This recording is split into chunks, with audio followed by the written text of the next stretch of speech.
Last episode, we did it. We won the NBA Finals, our first championship in team history in the 6th season of our team's existence. So the question becomes, in a series like this, where do you go from here? Well, last offseason, I said that the goal was not just to win the championship this year. We ended up accomplishing it regardless. But that my goal was to create a dynasty. And that is what's next here for our Las Vegas Venom. I've broken down my goals going forward into kind of 4 steps. Step 1, win the championship. Already done. Move on to step 2, repeat. It's hard to be a champion. It's much harder to go back to back. And while I think we have a young roster that's only getting better, and we are definitely going to be the favorites going into next year, we're going to see what's going to happen this offseason. I think some of the teams around the league are going to take notice of this postseason run and make some really aggressive moves. And I'm excited to show you some of those moves here in this episode. Step 3, build the dynasty. Now, I think the word dynasty is one that is interpreted differently by different people. So here's what I'm going to say. This was year 1 of our hopeful dynasty. I think in order for us to be a dynasty, within a 5-year stretch, we need to make the postseason every year.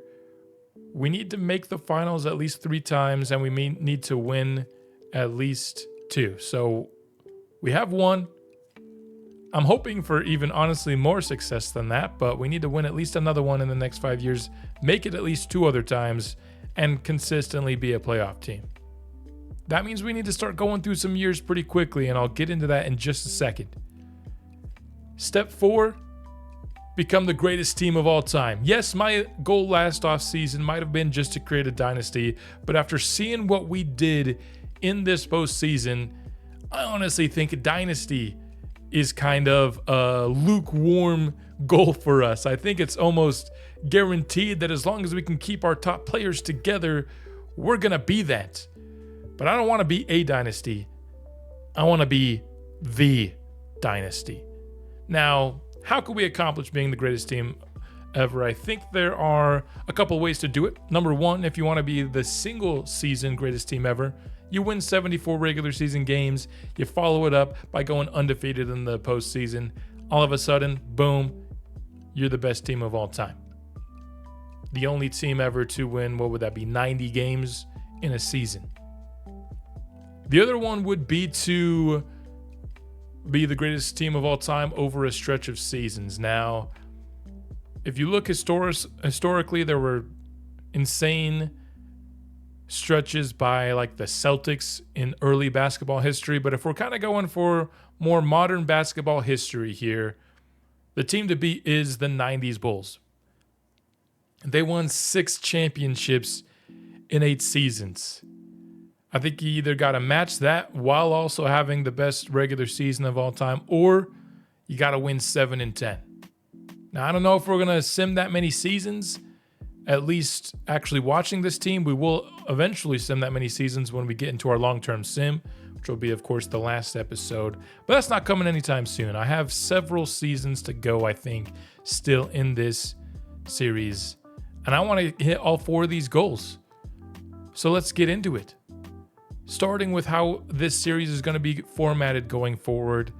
And if I want to go through all these years so we can determine whether or not we're a dynasty and we're the greatest team ever, we need to go pretty quickly. So here's my plan. Starting with season 7, which is this episode. The offseason and the regular season are all going to be one episode. We're just going through it quickly here. So we're going to get all the way to the end of the next regular season in today's episode. I don't know how long this episode will be, but just for the pacing of the series going forward, that's how it's going to be. As for the playoffs, I think we're going to perhaps maybe even sometimes do multiple series in one episode depending on our opponent. There are certain opponents in the league that I think can and will be challenging for us.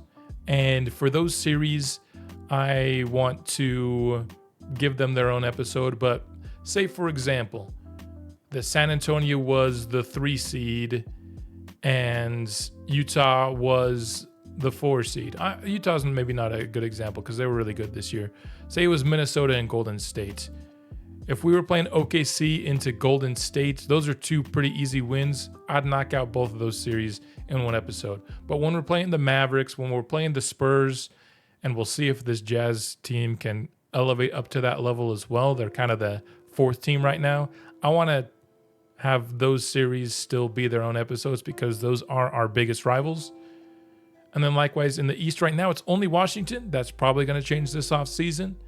But of course, the finals will always only be its own episode, and hopefully maybe even more than one episode if we don't absolutely obliterate teams like we did with the Pistons this year. So that's the plan for the series going forward. If you have any ideas, I could be convinced to maybe tweak some of my plans for the pacing going forward, but that's the plan. We know that we're a championship caliber team, but the time has come to answer where this team is going to stack up historically. Let's get into it by jumping into our year 6 off season. As for our yearly recap, I guess we get a point in GM legacy now. Hopefully we get a lot more points there. We have 5 points. Let's go. To get for winning the championship. So we could get a max training facility. That sounds pretty good. I wonder if this actually affects development. If it does, it's tempting, but at the same time, most of our development is kind of done. I kind of want to increase our sports medicine facility. Sorry, fans, but I think I'd rather get a level 4 sports medicine facility. My main goal is not to keep this team healthy. If we have lofty goals like winning 74 games in a season, our team's got to be healthy. And so the sports medicine facility going from level 2 to level 4, I think is going to be a pretty massive boon for us. And that's where we're going to go. Player retirements this year led by Kyrie, who lasted until age 39, which is pretty impressive. A lot of young guys after that. But a couple of our mentors, Derek White and Dylan Brooks, have decided to hang up the cleats. Or the sneakers, I should say. So that is where we're sitting retirement-wise. Kyrie does end up being a Hall of Famer. I think well-deserved. He's had some weird moments, but I don't think we had any jersey retirements because it's not even a screen here. So he doesn't get his jersey retired by anybody. But, I mean, Cleveland Kyrie is such an iconic guy to watch. One of my favorite basketball players, if not my favorite basketball player, just to watch, maybe ever. As for league changes, I know last offseason I teased adding some expansion teams. I tried to do that, but it would require me to go to online saves, which would require me to pay money, and I'm not going to do that for seasons that we're just zipping through at this point in the series. So unfortunately, no expansion teams will be added, but I think I'll make up for it by making some pretty sweet trades this offseason that will make some really exciting teams. So sorry for those that were looking forward to the expansion, but again, I think what will happen this offseason will still be plenty exciting. As for the draft lottery here, we'll go ahead and skip it. The Magic will win the number 1 pick. Finally, an East team. Nuggets at number 2, another East team. So 3 of the top 4 are, in fact, 5 of the top 6 are East teams. It's about dang time. I'll just say that. It's a little too late for it to make much of an impact here, but none of the teams that I was planning on making any aggressive moves are towards the top of this draft. There are no like Wizards or anything like that at the top, so that is good to know. Let's talk about the draft now, and just due to the nature of the accelerated timeline that we'll be going through future seasons, the juice isn't really going to be worth the squeeze anymore for me to get prospect clips. It's just going to slow me down too much for how fast we're trying to go. But of course, I'll still always update you on some of the best prospects in the draft because the draft is fun, whether or not we'll be taking players. The best player in this class is Scott West. He's a wing. He's 6'10" with a 6'10" wingspan, 237 pounds, and he's just a good, solid two-way player. I'd say in terms of best prospects in the class, he's probably the second worst, behind only like the Jonathan Outlaw, Carson O'Brien draft. I'd say he's better than those guys probably, but that's about it. The next guy, and the guy who some project to go first overall, is Ken Knight. He's honestly very similar to a J.R. Wall. He's just less athletic, which is he's sneaky athletic. Then you have Frederick Knox, who's 19 years old. He's a 6'6", 6'10" wingspan. Combo forward, 241 pounds. He's a good 3-level scorer. He can play some perimeter defense. I don't know if I'd honestly maybe put his secondary position as shooting guard maybe.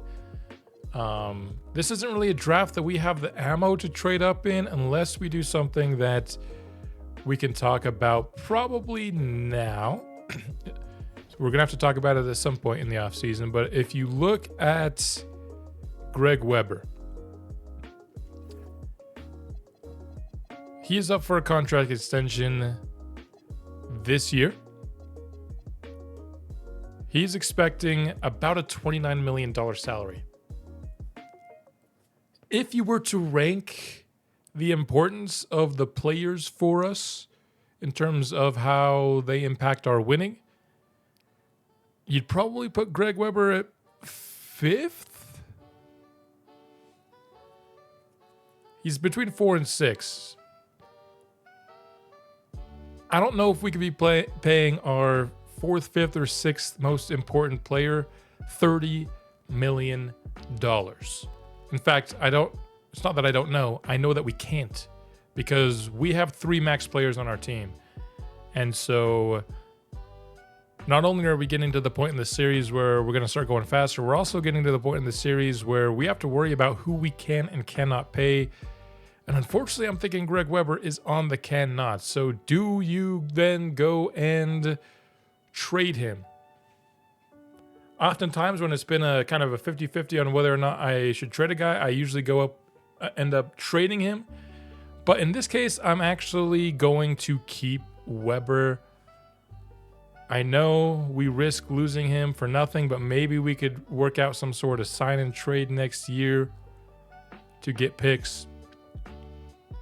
Because I think if we have a good offseason of development, next year could be the year that we push for 74 wins in the regular season. I think our team is going to be very good next year if we get a good development from J.R. Wall and Connor Irving, and then we'll see what else we get on the team.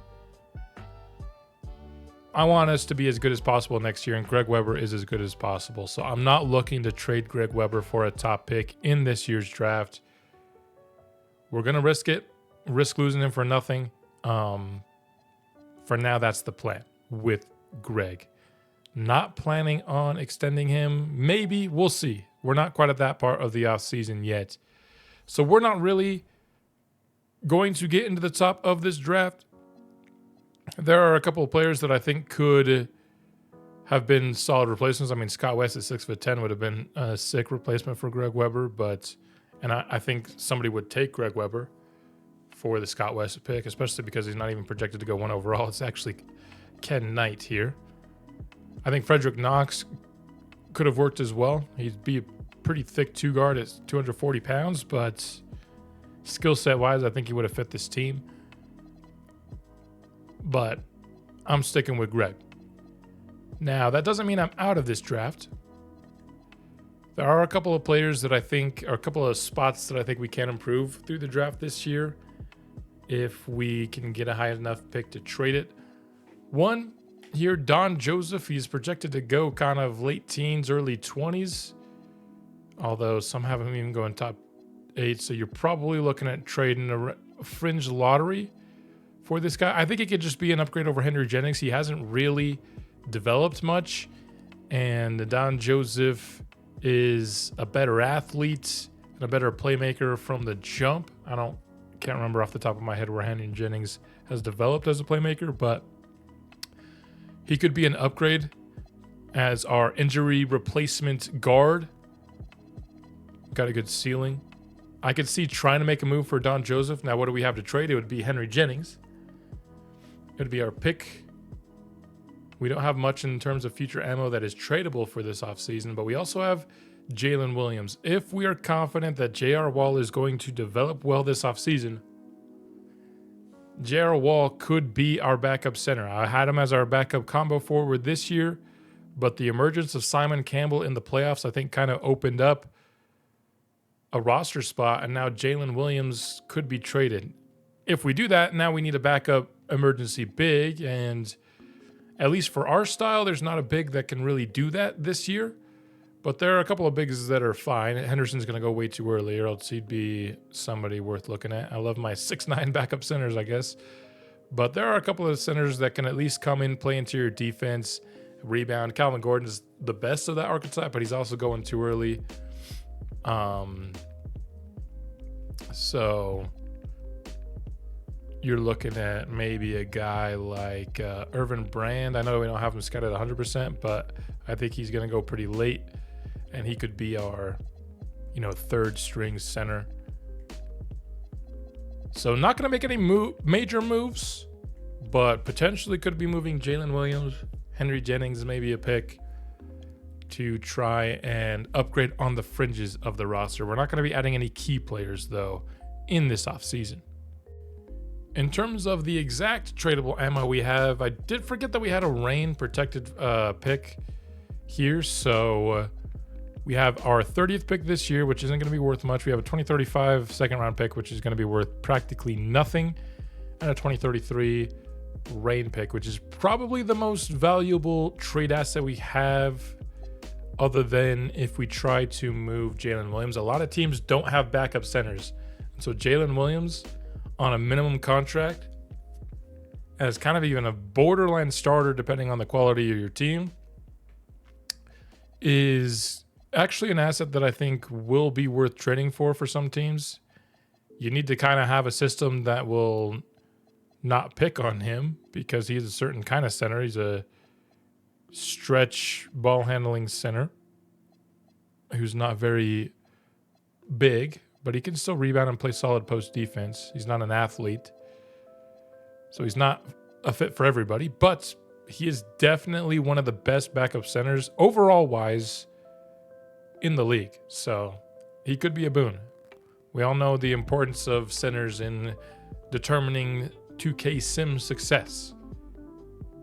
Into the draft now, Orlando at number 1. They're actually going to go with Ken Knight. I thought he was the second best player in the class, but he goes number 1. I mean, we saw glimpses of what J.R. Wall could be, and Ken Knight's a very similar prospect. So I think it's still a good pick for Orlando. I think his ceiling might actually be higher, but obviously not quite as good off the start, although he does start with 4 badges as well.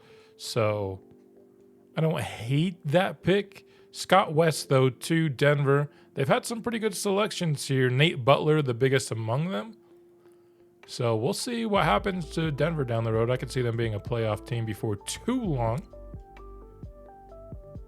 And those were kind of the players that I really wanted to see where they go. So it looks like the Pacers are going to get Alperen Sengun, and the Rockets committing to the rebuild around Jerome Forbes. They go with Frederick Knox. So those are the 3 best players in the class. They go 1, 2, 3. Now it's just time to see where Don Joseph goes. I also wouldn't be terribly opposed if he falls a bit for going for Calvin Gordon, because I do think he's the best. If we accept the fact that we're not going to get a stretch 5, I think he's the best. He starts with 5 badges, A inside defense, A rebounding, 7-footer. And obviously come playoff times, he wouldn't even play that many minutes. In fact, year 1, he might not even play in the playoffs, depending on how things develop. So we'll see where those guys go and what we might be able to swing. But they're going to have to probably fall a bit. Calvin Gordon does not fall. He goes number 5 overall. We might be able to trade after the fact, but I want to see where Don Joseph goes, because he's kind of my first choice here, because Calvin Gordon isn't a perfect fit. But once we make the Don Joseph trade, I might try and come around and pick up Calvin Gordon. Who knows? It ends up being the Boston Celtics that take Don Joseph at pick 14. I was going to trade for pick 15 had he not gone. So he goes right before I try to trade for him. Let's see if I can swing something. First offer here is going to be Henry Jennings and all the picks that we can trade. And that is actually enough. Okay, so we don't even have to move off of Jalen Williams. That means he remains a tradable piece. He also remains a player that we can obviously play. So, Don Joseph, welcome to the team. Another reason I wanted to acquire this player is that, as I've mentioned, we might be losing Greg Weber. And if we don't find a succession plan, could be that Jack Finley becomes a starter and maybe Don Joseph steps into the sixth-man guard off the bench. I think Joseph has a good three-level scoring. He can play perimeter defense. He can play make. He's a good athlete. He'd be the shortest player on the team, but not by much compared to Jack Finley. He's like 1 inch shorter. He does have the shortest wingspan on the team by a decent amount, but he's bigger at 210 pounds. He's about 20 pounds bigger than Jack Finley. So whether he just remains the injury insurance guard or he eventually maybe develops into a Jack Finley role, I think this was a good swing given the lack of development from Henry Jennings that we saw after his first season. For the first overall pick, his potential's looking like, honestly, pretty dang good. That's maybe a 95, I'd guess. That's really high. Scott West, his is looking like maybe a 90, so that's what the Magic probably need to go upside swinging at this point. They are very, very bad, so I don't blame them for going for maybe the longer-term player, but a little bit more upside here. Frederick Knox, only go through the first 3 picks and then our pick. That's looking like maybe a 90. So solid trio at the top. Not as good as some years, but definitely pretty good, especially if you needed wings. And then, Don Joseph. That's looking like a 79, 80, but that's kind of what we need. Is we need players that are definite NBA players, but not going to be mid-80s and start asking for a bunch of money. So I don't even hate that at all, especially what we gave up. The Reign pick could end up being good, but I also can see the Reign being one of the teams that goes all in this offseason. So I can see us giving up some pretty poor picks to get a decent swing at a combo guard. Once again, the game wants us to decline Jack Finley, and that's just because we can probably sign him for less than $11 million, but I don't want to risk the fact that he's going out the door, and I don't want to sour any relationships with a guy who is probably the 4th most important player to our team right now. So we'll just give him the 11-8, and hopefully in an extension we can lower that money a bit, is what I am hopefully going to be able to accomplish. Now it's time to start talking about some off-season moves. We're going to start with the Celtics here. Whatever I've tried to do to help this team out, I had them sign Anthony Edwards. It just hasn't worked for them, so they're just going to blow it up and fully commit to a rebuild at this point. It's been, like 6 seasons since Jason Tatum's seen any sort of playoff action. We're going to be making some deals, and they're going to be pretty big ones. The first massive move is going to be a move with the Washington Wizards, as Tatum is heading to Washington alongside Matthew Reed for Jamario Meyer and Alexander Starr, as well as Barry McMillan to make the salaries work. I'm not super concerned with how fair these trades are. Again, I'm trying to create some crazy teams this offseason, and I think this is even a pretty solid trade. It's not like perfect, but you get 2 really young, awesome starter level pieces. Meyer, he's been growing a ton in the offseason. He could continue to do that. His potential is listed at A. He might not be done growing. He could be a 90-plus overall point guard, and then you're talking pretty similar overalls here. So I think that's a pretty good return here for Boston, but we're not done. This next one is a doozy. I think the team that has to be the most disappointed with the postseason run we made last year has to be the San Antonio Spurs. Wemby just really couldn't get any help, and I think the biggest reason for that is because his biggest running mate in Dylan Harper just wasn't very good because he was getting locked down by Frozone Nixon. How do you remedy that? You add Anthony Edwards. So The Spurs are going to trade Steph Castle and Jonathan Outlaw, their best young prospect that's still growing, as well as Devin Vassell for salary reasons. 2 first-round picks. They're going to add Ant and Scotty Barnes. Steph Castle is very good for them. Obviously, Jonathan Outlaw is too, but I think those are 2 players, especially once Castle took a athleticism decrease last offseason that just didn't do enough for you in that series. And the Spurs just got incredibly tough to guard with Anthony Edwards and Dylan Harper in the backcourt now with Wemby. And then the forwards will be Carter Bryant and Scotty Barnes. There is the trade. The Celtics get a ton younger through these 2 trades, and they actually have a starting 5 that's really intriguing now. If you move Sarr to the center, you have Castle and Meyer in the backcourt, Outlaw and Sarr in the front court. You just need to get maybe an upgrade over Aaron Gibson. You'd probably think he's best served as a 6-man, and all of a sudden, I think this team can be pretty good. They have a lot of young players as well that could develop into good bench players.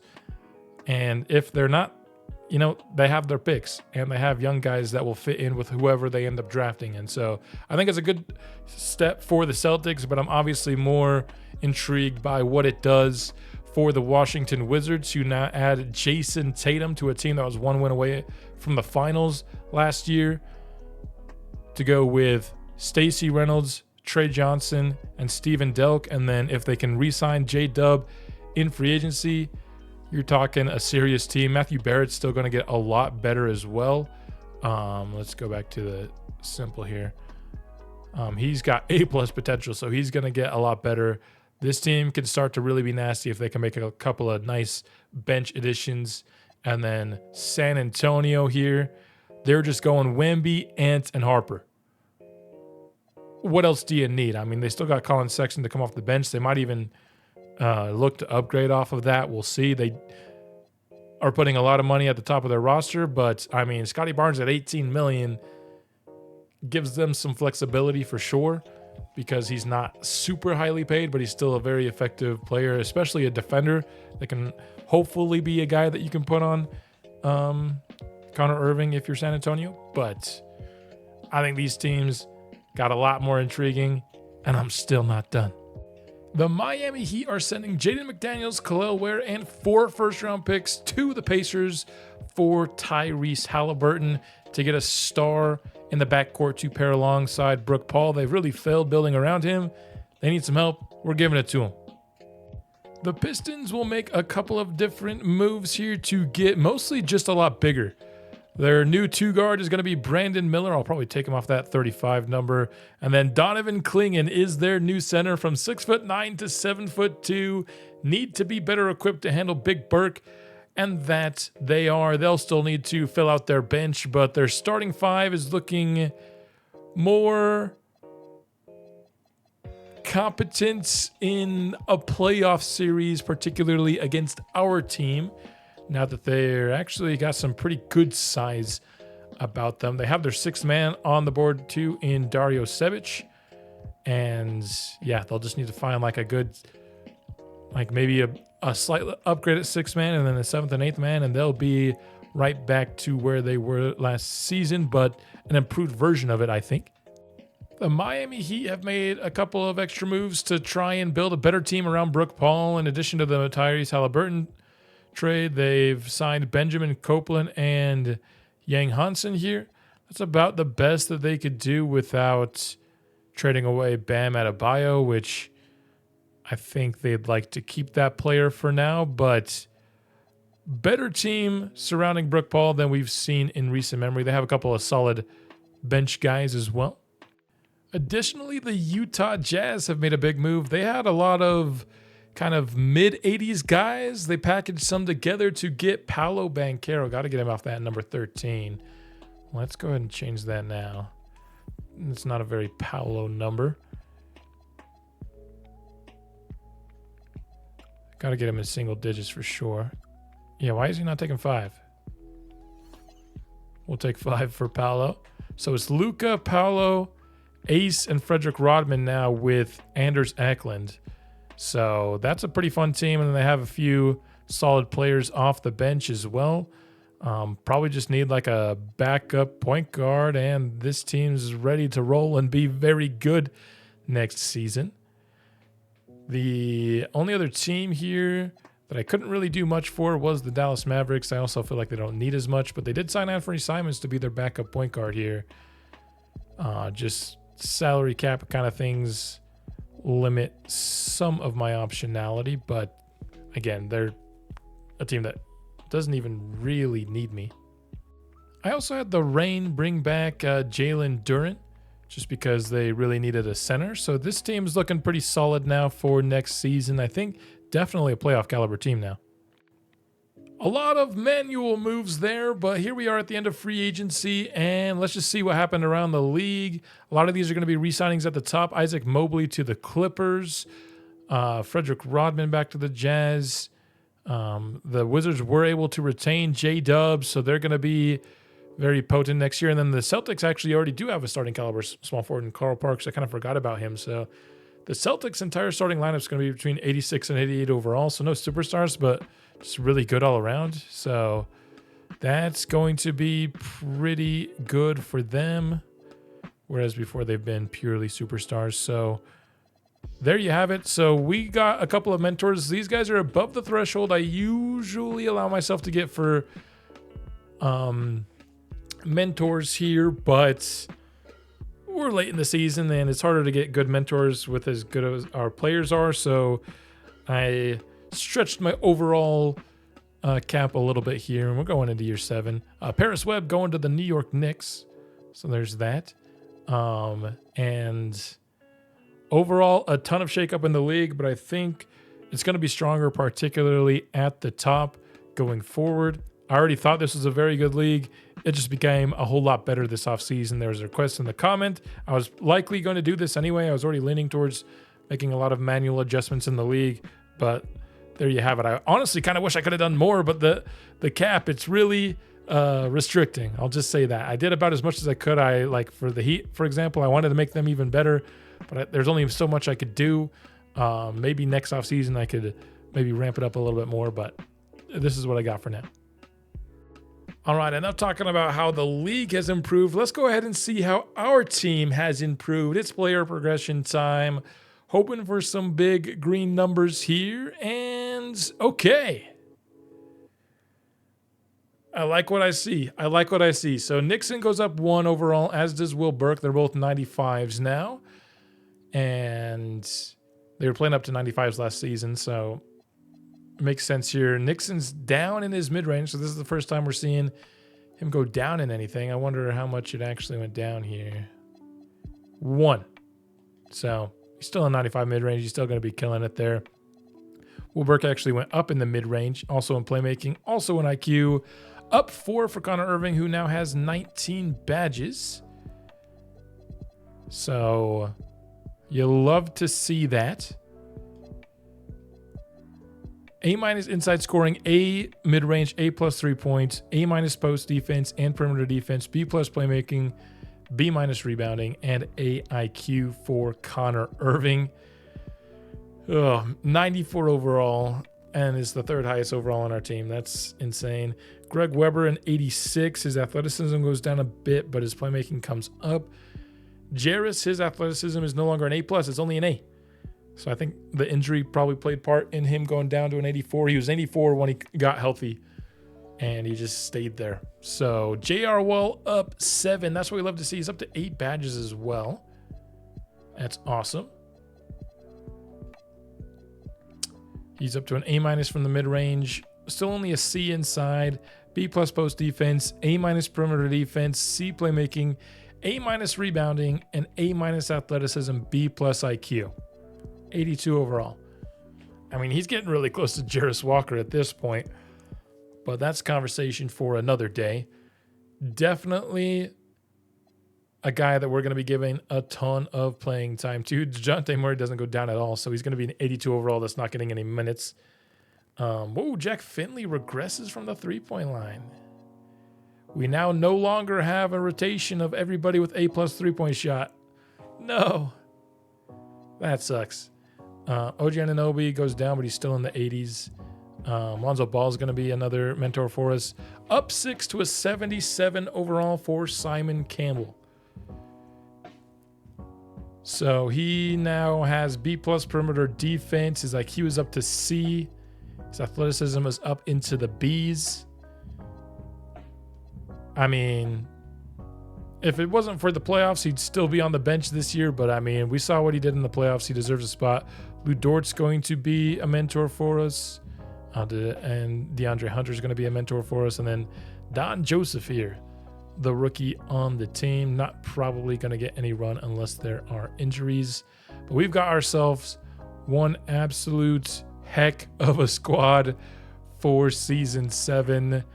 I mean, is there really a reason this team couldn't win 74 games? Health is that reason, but our starting lineup's insane. Our bench is going to be very good this year as well, with J.R. Wall and Finley leading the way. We will be playing a 77. That could be a little dicey. Jalen Williams might not even get any playing time at an 80. I'll have to see how I want to construct the lineup for this year, but tough to get minutes in Vegas here with how good the team is these days. Great offseason progression period from us, though. In making all those manual moves, I did forget to check in on extensions for Weber and Finley. I did preview that Weber was probably going to be too expensive for us anyway, but Finley I probably could have locked up. So he will be hitting restricted free agency, but it will be restricted. So he's coming back no matter what. But we are going to potentially have to match another offer. I think it'll be a low enough overall that we'll be able to just sign him day one anyway. So it's not really going to hurt us that we didn't do it, but I can't make that mistake for next offseason when we got Connor Irving, and I definitely want to get ahead of that extension. We come in, no surprise, power ranked first in the league in these power polls here. Where is the power rankings here? Where are they? Excuse me. Right here. Venom number 1, Spurs number 2, Wizards number 3. No surprise there. Mavs number 4, Heat at 5. Reign making a debut in the top 10, I think, in a preseason. So, and then, I mean, we always get hated by 2K Sports. What is actually the point of the 2K Sports power rankings? I gotta know. We're not even a top 10 team just because they favor big markets, but Vegas isn't even that small of a market compared to, you know, what there is in the NBA, and they're still hating on us. But I mean, we've got an absolutely insane squad. So we're going to kick off the season against the Grizzlies. This is the first dud of an opening night I can remember in a while, and we don't even get a home opening night following a championship. That's just absolute BS. But expansion teams don't get ring ceremonies anyway, I don't think. They haven't in previous games. I'll hop into the start of the Cavs game just to make sure that's the case, and if there is one, then I'll show it to you. Other than that, though, I think for regular season gameplay, what I'll do is for some more fun matchups, I'll hop into the Simcast, and if it's close in the final few minutes, we'll watch some games that way. But for the most part, I'll be updating any injuries and things like that throughout the regular season. But I still got to set up our lineup real quick. All right, here's what we're rocking with. It's going to be a 9-man rotation this year. Nixon, Weber, Irving, Walker, Burke. That's the starting lineup we know and love. Back for the 3rd straight season. We've got 36 minutes for the Stars. Mostly, again, just to kind of keep them healthy, and I feel like their stats are pretty good with just 36 minutes a game. 33 minutes for Weber, 30 minutes for Jarris Walker. Off the bench, 27 for Jack Finley, 24 for J.R. Wall, 12 for Simon Campbell, and a 6-minute stretch in the 3rd quarter for Jay Will. And this is how it looks in terms of the timelines. So, gonna be a fun rotation. I think going to be a very good rotation as well. You could argue almost every player. I think like Weber might be getting the right amount of minutes. Everyone else, you could argue for maybe even more. I think Finley's probably getting about the right amount of minutes as well. Everyone else, you could argue could get more minutes. 12 for Campbell is probably also good. But most of our rotation could easily handle more minutes and be very good. But that's the luxury of a great team. We've got a fun set of mentors this year. Let's start with the rookie. He's going to have Lonzo Ball going Dimer, Challenger, and Pick Dodger.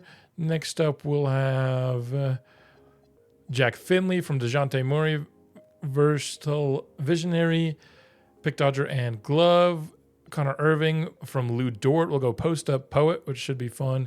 And I just want him to improve on-ball menace and immovable enforcer, trying to make him that absolute menace defender. J.R. Wall, kind of a similar vein. OG Anunoby, on-ball menace, immovable enforcer.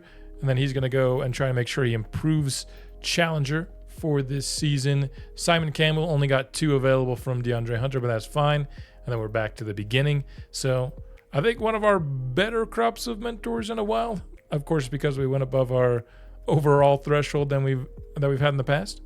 As for individual training, not going to actually do too much different, mostly because I don't know how much we're improving. J.R. Wall, we switched from all around to two-way, and for the rookie, we're going to go all around. I usually do that in year 1 for a player before going after that. J.R. Wall, I'm not sure if two-way was the one I was going to go with, but I think ultimately it is the right way. I almost went with something like playmaking, but we have so much of that on our team already. And I think he did good enough there in his rookie year that I don't think he really needs it. Campbell, we're going to continue on two-way. And most everyone else, I think, is pretty much maxed. So there you have that. System proficiency, still just 4.5 stars. Can't get that 5-star, man. I guess it's Greg Weber holding us back now. I mean, Irving's not quite a perfect fit, but Walker and Nixon are perfect. Burke is nearly perfect. Irving's like 92% and Weber's like 88%, and it's just enough to bring us down. I wonder if I can't imagine there's anybody else that would bring this up. I mean, even with a perfect fit in DeJounte Murray, we'd still be. So let's see. No. 4.5 is our ceiling. And I don't know how much these players are going to improve. So we're never quite going to get a 5-star system proficiency, I think. Even though I'd love to, of course. If we were to go defense, we drop down to 3.5. So we're going to stick with balanced. I know McKnight loves that defensive system, but balance has been what's working. We've got our first hop-in opportunity here. We've got a 4-point lead with 3.5 minutes left against the Boston Celtics. I actually hopped in and watched the first quarter of this game just because I wanted to see how the new-look Boston Celtics were doing. And they were actually giving us some trouble, and it has stayed close here.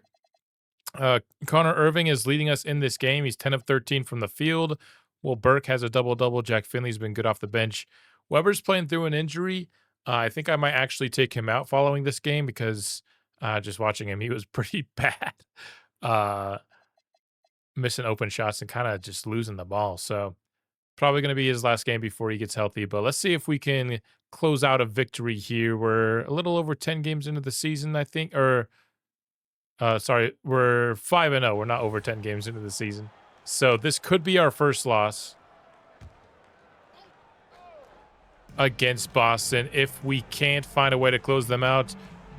They're kind of like that Hawks team of a few years back. I guess more than a few years back these days, but no superstars, but they're just good all around the court, and their skill sets honestly kind of work well together, and they've been tough for us to find a way to stop. Burke is going to get tied up with Sarr and Outlaw underneath. Usually he's able to easily find the open man there, but like I said, this Boston team's kind of giving us some trouble here. Nixon with it. He's got Meyer defending. Just sidesteps into a mid-range shot. Needed that one here to give us back a 3-point lead. Boston will bring the ball up. Sarr flares to the wing, no pass. Meyer finds Castle in the corner. Sarr comes to set the screen. 8 seconds left on the shot clock. Up top, it's tipped away by Burke into the hands of Weber. He finds Nixon is blocked on the layup attempt. Boston got back on D, and now they're running. Meyer will run the play here. He'll get a high screen from Sarr. He's setting a lot of screens here. Gets the bounce pass inside and scores around Will Burke. How will Vegas respond? They'll run a two-man action. Burke to the rim, won't get the pass. Now he's posting up Sarr. Double comes from Carl Parks, and he just doesn't care. Shoots it anyway. He's not handling the doubles very well right now. Meyer. He's got a much taller defender on him. Just going to shoot around him. Not the best idea. Burke ahead to Jarris Walker, and no, he missed the dunk. What is going on with this team, man? We're just struggling with things I've never seen this team struggle with. I shouldn't say never, but this iteration of the team at least. Like Jarris missing on what was honestly a pretty wide open dunk, and now we trail. Jonathan Outlaw, a bit of a bigger role here in Boston, and he's taken well to it. 24 points tonight. Nixon spinning, finds Irving. He's got 30 tonight, and he adds to it from deep, his 5th triple. It's the first time he's gotten an opportunity since we hopped in, and when a guy's got 30, you got to feed him more than what we've been doing here so far these last few minutes. Hopefully that 3 will alert the guys to give him the ball. Parks, he'll get a Sarr screen. He's going to pull up from the mid-range, and snatching it down is Will Burke with one hand. Nixon from the mid-range drills it to give us a 4-point lead. Couple of clutch possessions here, trying to keep that undefeated season going. Top of the key, it's Jamario Meyer. He'll get the screen from Outlaw. Pick and pop. Weber was there defensively. The rotation. He finds the open man. Carl Parks drills it. 124 to 125. Nixon inside the paint. Just too easy around Meyer. Still with enough time on the clock to guarantee we'll get it back no matter what Boston does here. So an excellently timed bucket there from Frozone Nixon. We know he's got that clutch gene in him. This is where we need the defense to come up with a stop. Meyer.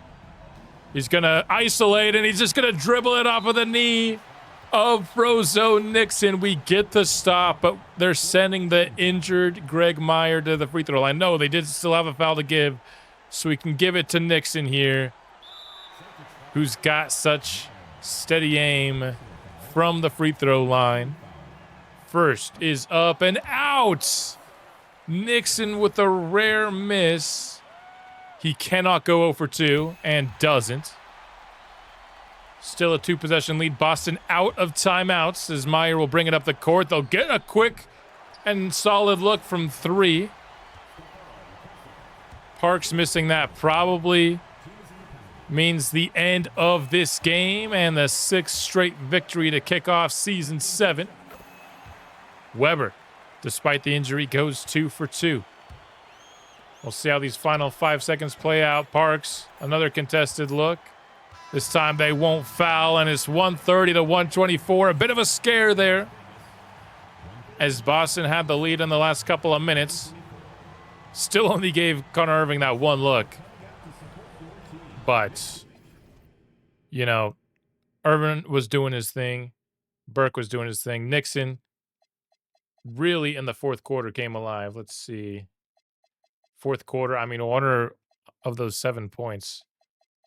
He was the guy we were going to there down the stretch, and it ended up being, for the most part, a good idea. Will Burke, 5 stocks in this game as well as we pick up the win. And as for Boston, they were led by Outlaw and Castle, the 2 Spurs they acquired in the offseason. The first team to hand us a loss this year will be the Utah Jazz, who added Paolo Banchero to their core.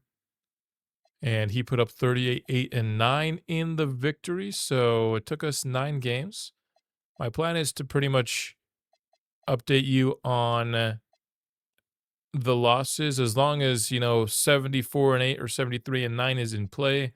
I'll update you along the way, and then once it's clear that, it's not going to be that this year, then we'll probably just get to the end of the year that at that point, unless we have any more games to hop into. But 9 games to get loss number 1. All right, somehow we're in danger of dropping the second game of the season against the Minnesota Timberwolves. We're down by 3 with 1:41 left in this game. I don't want to pick up our second loss here.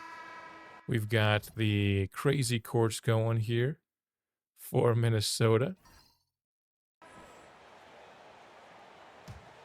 This is not the caliber of team we should be losing to at this point. So hopefully hopping in can change the results here. Nembhard with it out on the wing. They're going to set up Reed in the post. He's very tired. And he's got Burke on him. That's not going to work at all. Only a few seconds left on the shot clock, and we just can't get the rebound.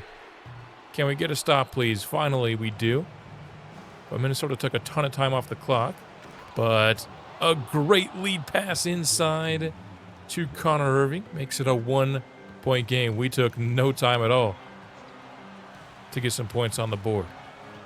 Cam Thomas, he's going right at Connor Irving, and they're going to call a goaltending foul on Big Burke inside.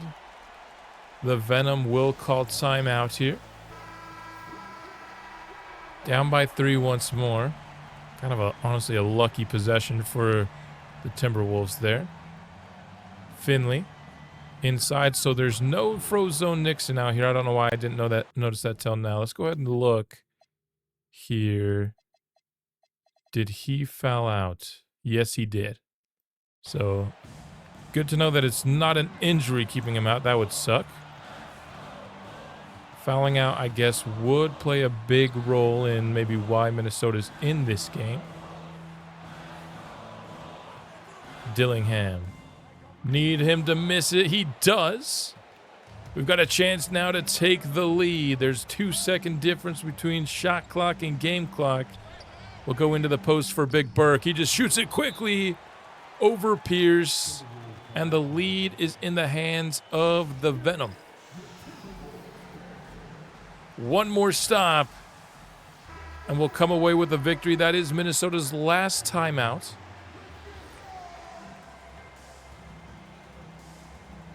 Who does Minnesota go to here? I mean, I think their best player is either Dillingham or Noel Pierce, and Dillingham has the easier matchup, but they will go to Noel Pierce here. 3 seconds left on the shot, on the clock. 2, and it's a foul away.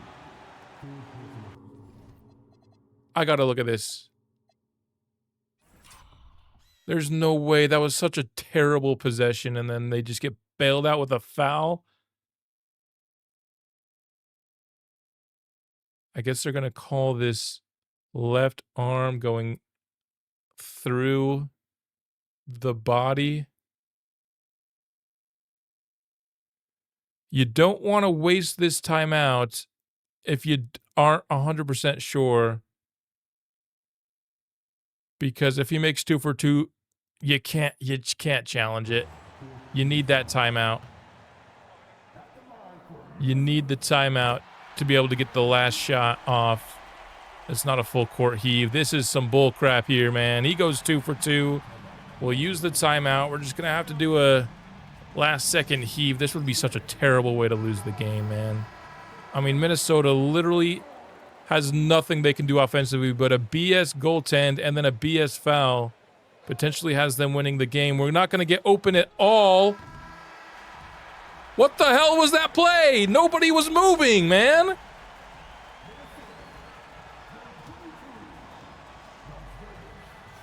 That is just an atrocious loss, man. You can't be losing to Minnesota. They're terrible, dude. So right now we're at 14-2 now. We have about 7 wins for every loss. You need that to be above 9 if you want to break the record here. And as you can see, we're 14-2. We're only third in the conference here. The trades that were made have kind of made things insane. For some reason, New Orleans is 15-2. I mean, they're decent. They're deep, I guess, but they're not going to be this good the whole season, I don't think. But San Antonio's 15-1. Yeah, they are very good, for sure. They even got like Jalen Suggs and Bacom Dadier for their bench. So, and also Cody Knox is coming off the bench. I don't even know who that is, but San Antonio's probably our biggest challenge once again in the West. Dallas is at 15-4. They're always going to be very good. It looks like they got, so Epe Nador is up to a 84 off their bench. He might be starting over Mikal Bridges at some point. The Jazz are only 11-9, despite being one of the teams. So the teams we've lost to are the Timberwolves. I guess they're 12-6, but this is not a team that should be handing us L's. We got 80 overall Donovan Mitchell coming off their bench now. End of rotation guy. Sorry to see Donovan falling so far from grace here. And then it's been kind of weird. Washington's only 11-7. I wonder if they have an injury here. No, they don't. I don't know how this team's not doing better. Maybe they've had an injury so far. But Toronto as a team on top of the East right now. Somehow this team is number one. It's probably just some early season cheese here. Detroit's towards the top. That's no surprise. I think Washington and probably Miami are going to be rising up the ranks quite a bit as the season goes along out east. All right, 3:16 to play. It's a 6-point lead. We're trying to hand San Antonio their second loss. If we lose this game, we'll only be 14-3. It's going to be very tough to break the wins record with that kind of start to the season. So we kind of need this game here against what is currently the best team in the West. We got Knox doing the inbounding here. He'll go to Anthony Edwards. He's got Connor Irving on him. Connor doing a good job on the defense. Swinging it around. It's down to Bryant. They've got no Wemby on the court. Did he foul out? We'll have to check on that in a minute. But Bryant somehow, I mean, that's, what am I watching here? Some of these baskets that these CPU teams are getting, just utter BS. He has not fouled out. So I imagine, oh, there he is walking to the scorer's table right now. Nixon with it. Connor Irving just decided not to cut on that play, I guess. So down to 8 seconds left on the shot clock. Irving thought about pulling the three. Instead, just gives it to Weber with nothing to do. What was that possession, man? What are we doing down the stretch of these games? We have no centers on the court for the Spurs. Get it to freaking Burke. What are we doing? Burke has a 6'7" guy on him. And then the block on the dunk because Nixon tried to go for showtime. And we have a chance of, in the span of like a minute, already having our 6-point lead erased here if we don't get a stop. Edwards to Bryant. He's wide open and he drills it. We're trailing now. What is going on, dude? What is going on? It's not the Spurs' first lead of the night, I'll tell you that. Irving, another possession where Burke doesn't get a touch despite not having a center on him. I don't even care if it works at this point. The process has been terrible. Burke has literally a small forward on him, and we're not even attempting to give him the ball at all. What are we doing? Wemby checks in, misses on the shot. Good close out there by Big Burke. He gets it inside. And now we start feeding him the ball now that Wemby's in the game. We'll take back the 2-point lead. Ant, defended by Weber. Going right at him. Tough matchup for Weber. This time, no call. Burke to Walker to Irving. He's got Brian on him.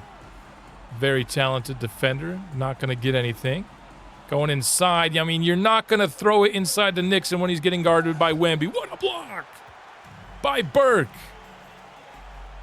Our offensive execution down the stretch has been really concerning. Now we get a good shot from Nixon. He drills it. We'll take a 5-point lead with 43 seconds remaining. Ant gets a decent enough look at three, misses on it, and we're getting to the foul game now. Nixon to the line. You got to think we'll be able to close this one out. It was not pretty down the stretch. I mean, when we first hopped in, I had no idea what we were doing on offense. The Spurs will advance to half court and then take their last timeout. I wouldn't take my last timeout there if I was them. We should be able to close this one out. I'll watch a little bit more here, see the results of this. Wemby, that's a clean enough look, but with that miss, that's pretty much going to do it for this game. We're going to hand San Antonio their second loss of the season, so we'll now tie them in that loss category. Nixon to dribble it out. He had a couple of clutch plays. Did get that dunk blocked, but he had the massive three, and then, of course, the clutch free throws as well. 140 to 133. One thing to note was we are giving up a ton of points. We're scoring a ton of points as well, but a lot of these games we're giving up 120 on a regular basis, which I don't get. I guess the Simcast doesn't think as highly of our defense as when we actually watch. Our defense usually kind of clamps people down, but something to note. I'll look later in the season at what our team rankings are. I don't think we're going to rank very highly defensively. Not a loss update here, but we just won back-to-back games against San Antonio and Dallas. That is very difficult to do, and finally we have earned the number one spot in the conference. The top of this conference is very competitive. It was San Antonio and Dallas right alongside us, as you'd expect, but beating both of them at 21-2, finally we're number one in the conference. Hopefully we can keep these wins going. If we can get a little streak going here, we'll be right back on track for the record. In the midst of a 12-game win streak with a matchup against the Dallas Mavericks coming up, we get a pretty big injury. Not massive in terms of the length of the injury. A couple of weeks we could probably manage, but one of the tougher teams to beat is upcoming on the schedule. We just destroyed the Clippers. How much is it affecting right now? So it's looking like his abilities aren't super impacted. Yeah, a lot of it's just down 1 or 2. Some of it's still actually even up. So his vertical speed and agility's down. Just the athleticism is really the only thing that's down, and it's still an A. So I think we might ask him to play through a bruised left hip here, because this win streak has kind of put us back on track. I mean, if we win one of the next 2 games, all of a sudden we're at a 9-1 win to loss ratio, which puts us on track for that record. So could be trouble, but I am going to ask Connor Irving to play through it. All right, very next game after the injury, we've got a 112-112 tie with the Dallas Mavericks. 2:20 left. I don't know how many more of these I'll get, because there are, just a lot. There's a lot of things going on in this episode, and I don't want it to be like a 3-hour episode, but of course the Mavericks are a big time rival for us, and getting a win over them would be crucial in maintaining our number 1 seed in the West. We get a great shot for Jarris. He can't make it, but getting in there for the offensive rebound is Frozone Nixon. Not a guy who mixes it up down there too often for us. So it looks like Mark Sears is playing down the stretch here for Dallas in line with a lot of the other regulars here. Cooper Flagg not on the court. That is a big boon for us down the stretch of this game. He is not at the scorer's table either, so you have to imagine he's either injured, I didn't check, or fouled out. It looks like he's got that blue shirt on, which means I don't think he's checked into this game, so he must be injured. Lively. It's blocked away by Burke. The fact that we're in this tight of a game and Cooper Flagg hasn't played. I mean, let's just quickly check if that's the case. No, he has. He's played 29 minutes. He just must have fouled out. Okay. So the fact that he played makes me feel a little bit better about the fact that it's tight, because a team with no 90 overalls shouldn't be with us. But if you throw in a 98 overall player, then yeah, you can see why it's competitive. Into the corner, wide open. Connor Irving splashes it home. Much better execution from us here, I think, than the last couple of hop-ins. Zion going right at Jarris, and is blocked by Burke again. Under a minute remaining. Could pretty much get a dagger here. Jarris Walker decides not to shoot. I think that's a wise decision. Irving. Not looking heavily impacted by that injury here. Drop step into the slam. Powerful is Big Burke inside. Lively had just no chance there. And the lead is now 9. Zion forced to pick it up, and that is a travel if I've ever seen one. No call, but Irving gets the stop. Catching fire, and that one is good. That's a 12-point lead. That is it for this ball game. We get a clutch win over the Dallas Mavericks, who were 24-6 coming into this game. Not too far behind us. Needed this one for a little bit of cushion, and we got it. Another bruised hip here. This one looks even less concerning, though, for Will Burke. So same deal. We are going to ask him to play through it 1 or 2 weeks is all. That takes us to the end of the 2031 calendar year. We're 32-2. We are in the midst of a, 18-game win streak now. The injuries luckily have not slowed us down. We have not lost a game at home yet this year. 17-0. So this has our rivals as Utah, San Antonio, Boston, Houston, and Dallas. I don't know why Boston's a rivalry that 2K has chosen here. Or honestly, even Houston. Dallas, Utah, and San Antonio, I mean, for sure. I'd put Washington and Miami before I'd put Boston and Houston. Honestly, if you're going to put any Eastern Conference team, it definitely wouldn't be Boston. I don't know why they'd say that. But Boston does have kind of a fun team over there this year. So I wanted to, here at this point, just give a bit of an update for player stats and how we're doing on that front here. Leading us in scoring, so we have 3 players averaging in that 24 to 25 point range. These guys are all playing well together. And we have leading us in rebounding, no surprises, Big Burke. Second, Jarris Walker. Irving at 6. J.R. Walls pulling in 5, as is Nixon. Leading us in assists is actually Connor Irving this year, and that number was higher earlier in the season. He was getting a lot of triple-doubles and near triple-doubles, or even double-doubles with assists. Then we have Nixon and Burke, each above 6 as well. Steals, we have 5 guys averaging a steal or more. Finley entering the conversation this year. Walker, Burke, Nixon, and Irving. Blocks, 1.8 for Burke, and then a block a game for Connor Irving. In terms of efficiency here, Big Burke shooting 61% from the field, 55 for Irving, 53 for Nixon, 53 for Weber. Then you get down below 50, you got 48 for Wall, 47 for Jarris Walker. That is his lowest in a while. Let's go, and I think I just passed it here. I mean, that's a 10-point dip from last year, both 3-point and field goal percentage.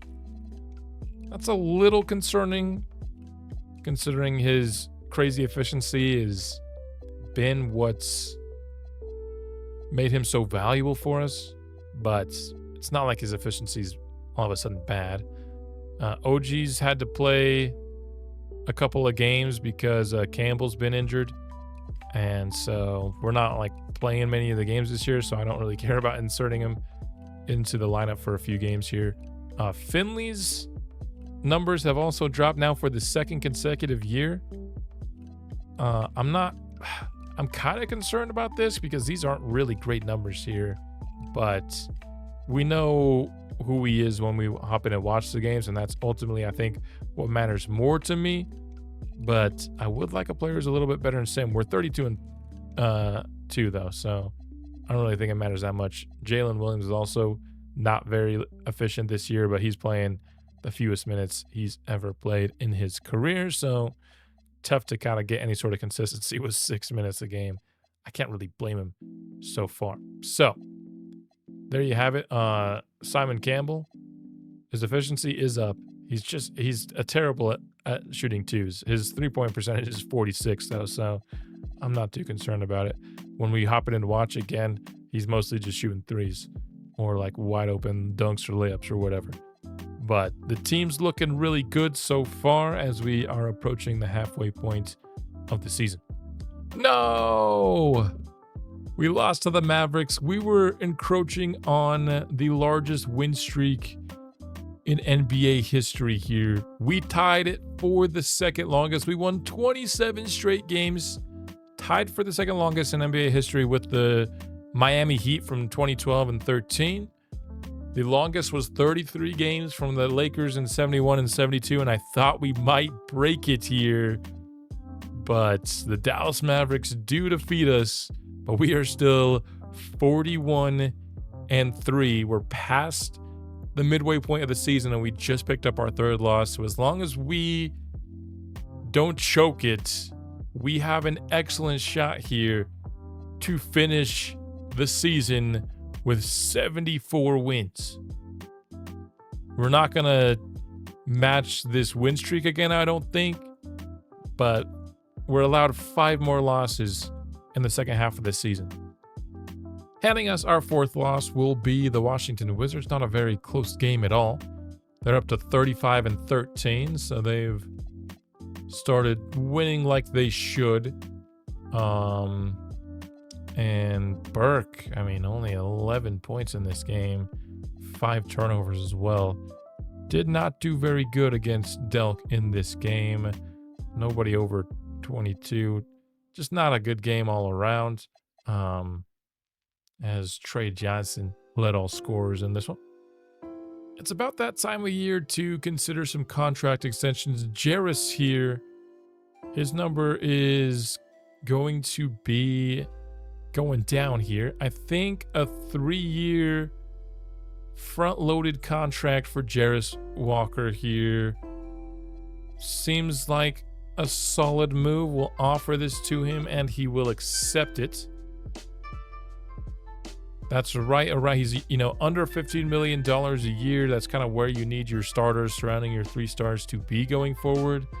And even though his efficiency's dropped down, I still think he's definitely a starting caliber player. That's paying him into his 30s. So we'll see how that goes. But he was going to be a free agent on this upcoming year. We already have Weber and Finley hitting the market. So the fewer guys we have there, I think the better for us. So I think now the only expirings other than some mentors here will be Weber and Finley now, which is nice. We should be able to bring both of them back on account that they are restricted. Dropping a game to the Trailblazers right before All-Star break is unfortunate. We'll go ahead and sim through All-Star break and then we'll see who made it from our squad here. West All-Stars, we had Burke, Irving, and Nixon, so the 3 studs make it to the All-Star game. Not super surprising there based on what we saw from their stats, although those are a little bit outdated now. We'll check on them at the end of the season. Nearly a triple-double in the All-Star game for Wilbur. 6 losses now on the season. The margin for error is getting tight, but we also only have a few games left. We lose by 2 to the Spurs. Probably figured you were going to drop a game against San Antonio at some point this year. Ends up coming here late 37 from Wemby, 28 from Ant to lead the way in a very tight defeat. All right, I got to talk about some BS here. They put the Cup Finals here, which we're in the Cup Finals. Hooray. That makes us play a game for 5 straight days. What is up with 2K's schedule making, dude? A back-to-back before and after the Cup Finals. Dude, this game is freaking broken. When's the last time a team played a game in 5 straight days? BS is what I'm calling it. We end up winning the cup, and Will Burke is your NBA Cup MVP. Jalen Williams on the 5th night of a back-to-back-to-back-to-back-to-back fractures his lower right leg. That's some BS. Everybody's tired. Guess what? We just played in 5 freaking straight games, man. I got to do some lineup adjustments, but we're not going to have them for the postseason. All right. We are in April. We are 70-6. As long as we don't drop more than 2 games, we will have the regular season record. I thought this could be the year we could do it. Let's just simulate through. And it looks like 75-6. We will be 76-6 in season 7. Crushing the record, man. That is absolutely wild. 76 wins in the regular season.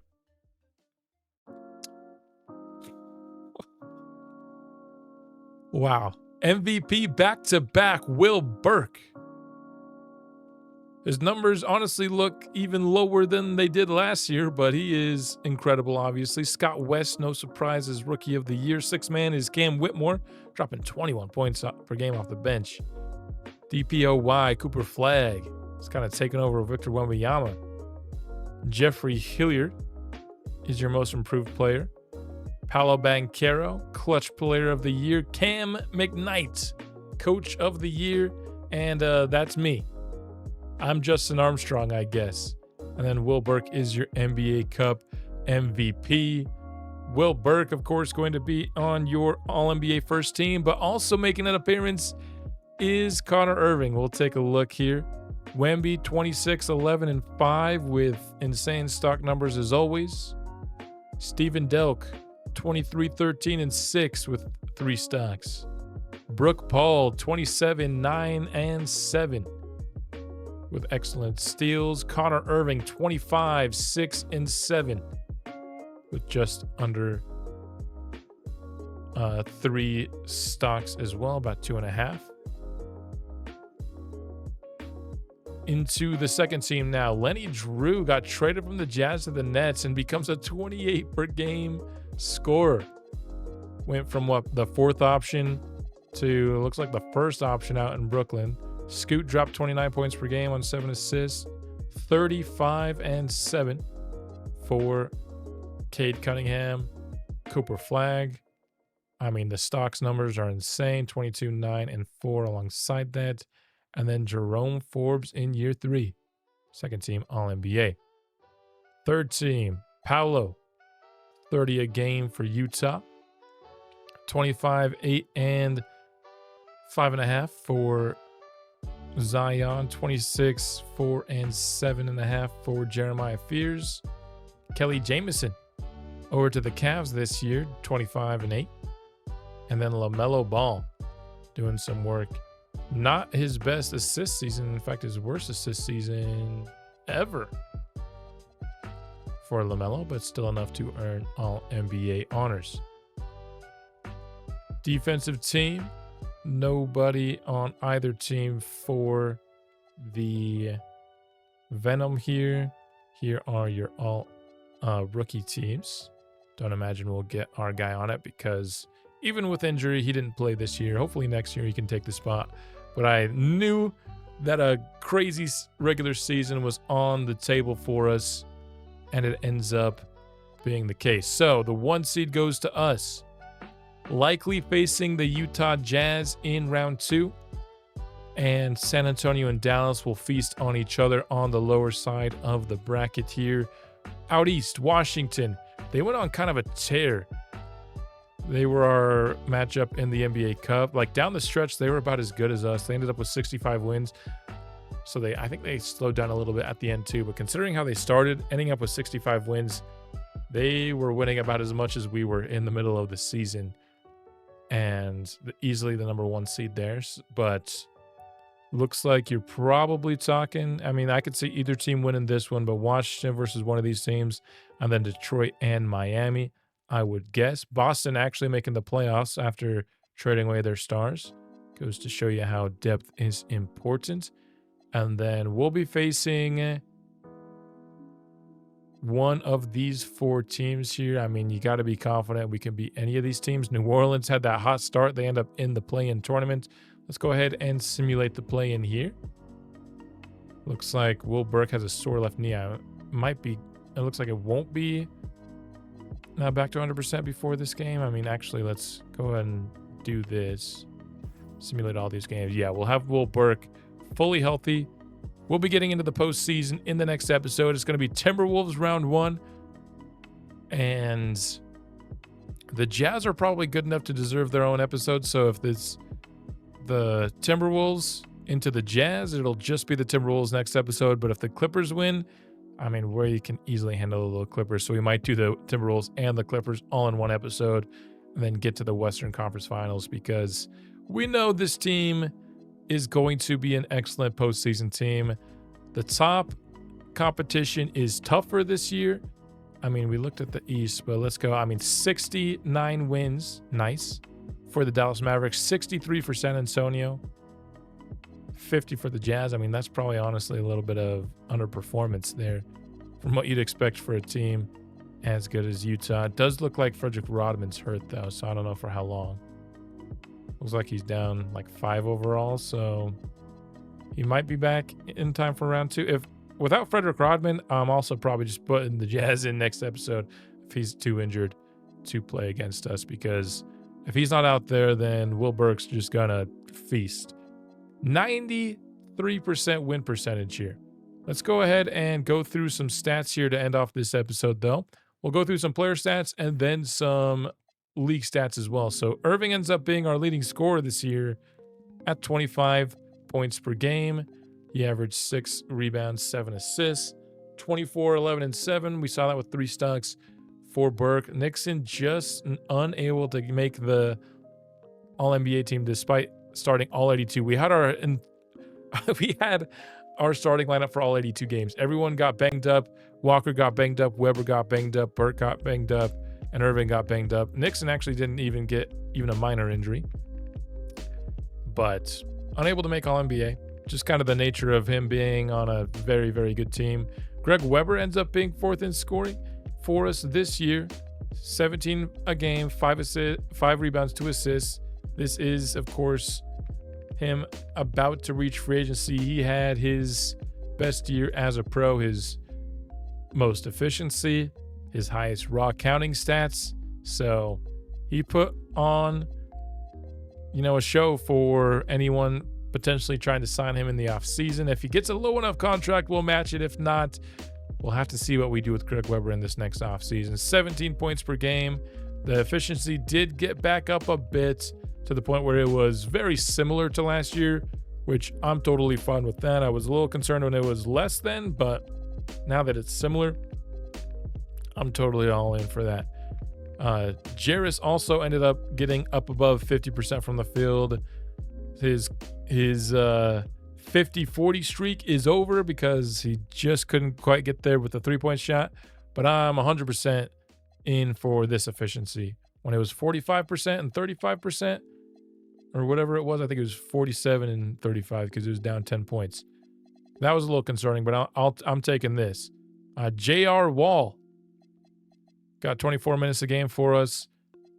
His rebounding got a lot better. The points per game didn't actually go up that much, but the efficiency did, which is, of course, what we're more concerned with. Shot 41% from deep for us this year, 97% from the free throw line. We're such insane shooters on this team. Simon Campbell's numbers ended up looking better. He ended up shooting 47.6% from threes. Not as good of a free throw shooter, though. Jay Will, sucks to see him get injured for the playoffs. I don't know if he actually would have been in our playoff rotation, though. I might have just given those minutes to J.R. Wall anyway, so it's not like the biggest loss ever. Don Joseph just didn't get a ton of run as a rookie, unfortunately for him. Hopefully he'll develop. Probably should have just assigned him to the G League, but I don't even think we have a G League assigned to us. So I'm not sure if I even would have been able to, because I vaguely remember trying to do that for somebody earlier on in the series and it just not working. So there's the team. No disappointments from the squad this year. I thought maybe Finley and Walker would have been slightly disappointing, but they picked it up over the second half of the year. Let's go ahead and look at some metric stats here. I just want to see some estimated wins added. 26 wins added by Will Burke, 19.5 from Connor Irving. So there's some arguments that maybe the third option isn't Connor Irving anymore. It's actually Frozone Nixon. We had 2 first-team All-NBA guys, and neither of them were Frozone Nixon. I still love Nixon. He's a channel legend, but could there be an argument that he's now our third option? The stats of the regular season would tell you yes. Jack Finley gave us 5 wins. Weber gave us 4 wins. Campbell was about replacement level. Williams, and then we had J.R. Wall was actually a pretty negative player for us, 482 overall. That's kind of surprising to me. Jarris Walker was a slight negative. He played hurt for a portion of the year, so I'll give him some credit for that. And even though DeAndre Hunter didn't play at all, he was a negative for us. That's kind of funny. J.R. Wall, yeah. So that's the biggest surprise here. I'm not really concerned about it because I don't think he's done growing either. So I think by the time he's fully done, he will be a positive player for us. Looking at PER, number 1, Will Burke. Number 2, Connor Irving. Number 3, Frozone Nixon. I mean, Don Joseph should have given him more minutes. And then the cutoff for average for PER is 15. So Jack Finley is the last player above average here. So below average for Weber. Kind of surprised by that, honestly. And then the lowest PER of our rotation, J.R. Wall, kind of goes into his negative. Wins added, efficiency, Burke, Irving, into Nixon again. And so all these metrics tell us Will Burke's our best player. Connor Irving is now our second best player. And then Frozone Nixon comes in after that. So interesting. Obviously, still a big fan of Frozone Nixon, and just his game is so aesthetically pleasing. But the combination of these three that work so well together is what makes this team tick. So it doesn't honestly, ultimately, at the end of the day, matter who's the third option. It just matters that these guys all like to play with each other, and it looks like they do. You see the Frederick Rodman injury came out underneath there for a second. It's a 1 to 2 week injury, so he could be back for round 2, just as a heads up. Team stats now. Let's see where this team ranked in some categories here. By far the most points per game, 5 points more than the next best team. Our offense is cooking. Again, it kind of just goes to our 3 stars are all insane. Our defense did get better down the stretch. I said early on we were giving up 120, 130 with regularity. It did get better after that. So we ended up actually being a top 5 defense. So number 1 offense, number 5 defense. Pretty good recipe for success there. And 5 points, highest differential over anybody else in the league. We shot the 3rd highest percentage from the league. In the league, we had the 8th most 3-point attempts, and we were the best at shooting them. So we've been shooting for 50, 40, 90 as a team. We've been just missing it. We keep getting 50 and 40. Did we get the 90? No, the closest we've ever been, 0.05 off of it. If you're rounding, we were a 50, 40, 90 team. Honestly, Jarris Walker not being a good free throw shooter and being in the 60s or low 70s has been kind of hurting us. At this point, you could honestly argue for changing his rating because he's been a 40% 3-point shooter for 5 years now. He's probably learned to shoot free throws too, but he just started with such a low rating because that's how he was made at the start of the year in 2K, that he just never got very good. Offensive rebound percentage, we were 7th in the league there. Defensive rebound percentage, we're snapping up those defensive rebounds. Assists, number 3 in the league. Steals, we're probably going to be a little bit more average, just above average there. Blocks, we are exactly average there. In terms of avoiding turnovers, we had the 10th most turnovers actually, so not great there. Fouls, we look to be somewhere in the middle in terms of fouling. Points off of turnovers. Let's see where we rank there. We are the best at converting turnovers into points. That's Big Burke, baby. Second chance points. So we have a pretty good offensive rebound percentage, but for a weird reason, we don't actually get second chance points. Kind of odd. In terms of points in the paint, we're actually kind of low there. And then we're always going to be low in terms of bench scoring because our starters do so much of the heavy lifting. 5th lowest there, and then the percentages were going to be 3rd lowest there. Defensively, we allowed the 1, 2, 3, 4, 5, 6, 7th worst percentage. In terms of guarding the 3-point line, we are the 6th best in basketball. There are your team stats and individual stats for the year. 76-6.